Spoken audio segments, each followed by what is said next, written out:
Adidas, how did you make these? What's going on, guys? Picsoleated here, back at it again with another review. Today we are looking at a pair of sneakers that completely surprised me and threw me off balance.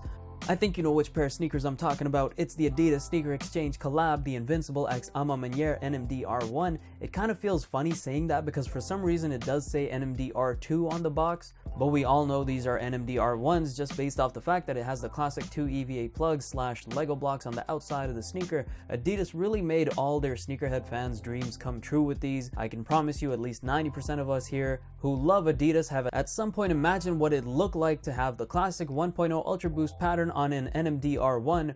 I'm sure a lot of us pictured it and thought, nah, that would be ridiculous. Sure, it looks good on the Ultra Boost, but no way it would look good on the NMD. Well, guess what, ladies and gentlemen? Adidas done proved us wrong. These look absolutely amazing. Before we get started, feel free to like or subscribe anytime during the video if you enjoyed it. As a small but growing channel, it really helps me out and encourages me to make more quality content for you guys. The Invincible x Maniere NMD R1 released alongside the Ultra Boost in the same collaboration pack, which I just dropped a review on, so if you're interested, definitely go check that out. They released on December 9th at the collaborating stores and globally on December 16th, 2017.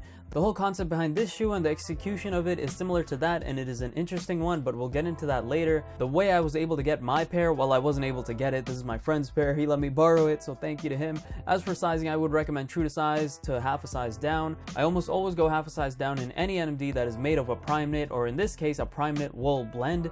The pair I'm wearing in this video is a friend's and is a size 10.5, so it's a little roomy on me since my true size is a size 10. I wouldn't recommend going half a size up from your true size. I normally wouldn't even recommend going true to size, but if you want to put an insole in for added comfort, going true to size is a good way to do that. I personally would still recommend sticking to half a size down, which would be a 9.5 for me, but if you already own a pair of prime knit NMDs and are comfortable with the size you have, stick to that size. The upper of this sneaker is pretty much all black. We have this very soft prime knit cashmere wool blend. Yeah, you heard me right, it's cashmere. The stuff you see on high-end sweaters, it's really soft on the foot and feels like my feet are sitting in Cleopatra's linen sheets. Treat me like a king. Or queen, or whatever. You can see the classic Ultra Boost knit pattern on and around the toe box, that arrowhead holy shape with the mudguard stitch, but we all know these are NMD R1s just based off the fact that it has the classic 2 EVs. We have the all black leather heel counter with Adidas branding debossed into it. Seems to be made of quality leather, but the heel pull is still made of the typical fabric. Finally, we have these raised 3 stripes that I can only assume are made of the same cashmere material, but are raised and have a little more texture to them. Really nice touch, similar to the Ultra Boost. Moving on to the rest of the shoe, complementing the simple all black upper, we have all white EVA plugs running across the midsole, the 2 on the outside of the shoe with Adidas text on the front and ridges on the back, and with the 1 on the inside of the shoe with the same ridges or ventilation looking design.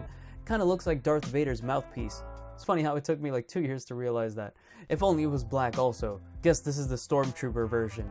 We have the classic NMD Boost midsole, nothing to write home about, and a black outsole thankfully, so it won't get dirty easy. The shoe also came with what is my favorite and most hated part of the shoe at the same time.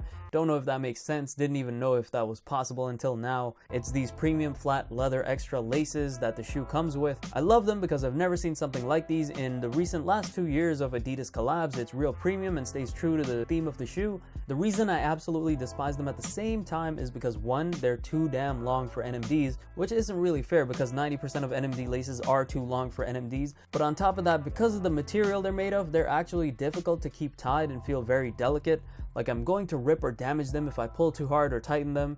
It's a very odd feeling. The theme of this collaboration stems from both collaborating stores' penchant for luxury high-end fashion. The theme is meant to represent simplistic style cues with a monochromatic colorway to place more emphasis on the granted, impressive construction of the shoe. What this means is the reason why the shoe is a really boring colorway is because they wanted it to be this way so they could say, check me out, I'm made of cashmere wool. So I guess it kind of makes sense why they decided to keep the shoes a simple colorway, but because of that, my reasoning for not wanting to buy these is the same as the Ultra Boost from this same collab. The material is great, don't get me wrong, it really is. It really feels great on the foot, the pattern, but we all know these are NMD R1s just based off the fact that it has the classic 2 EV colorway. Looking at the shoe, it really just looks like a regular black NMD R1. Don't get me wrong, the cashmere wool is great, but I didn't really notice the classic Ultra Boost pattern on it for the amount of time that I wore it because I just took in how plain and all black the shoe looked.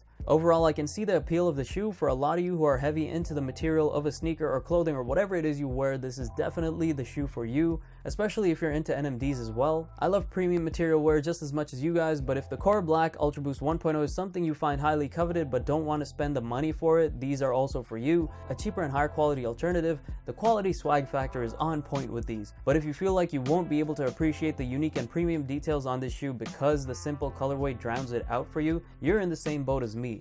Please hit that like button if you took anything from the review. Do you think this shoe is worth buying because of the premium touches, or is it too plain for you? Let me know in the comments. Catch you later. Pixelated. So I saw a cat at the picnic the other day.